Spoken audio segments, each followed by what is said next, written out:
Heboh potret lawas Ivan Gunawan saat masih jadi kekasih Rosa, ngaku mirip Afgan tuai pujian.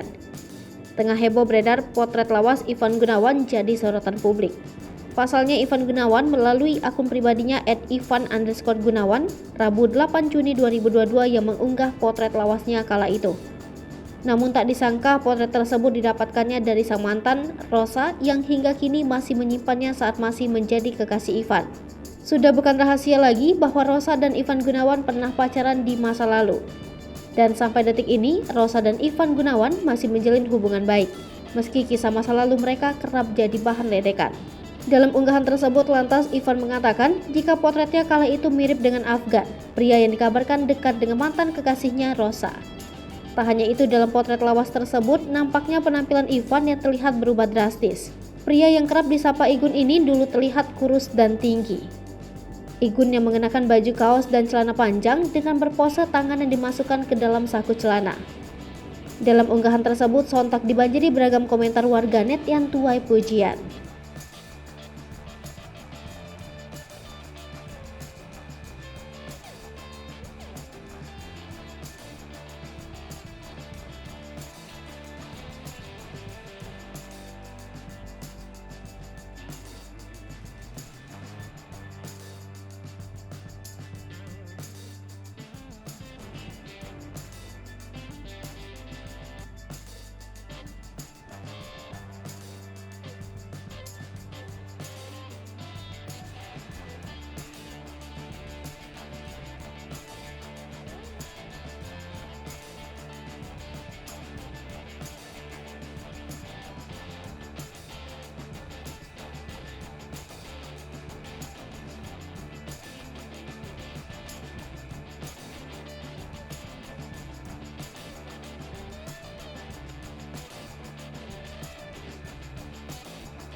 Komen, like, dan subscribe, serta tonton terus berita-berita terupdate lainnya ya.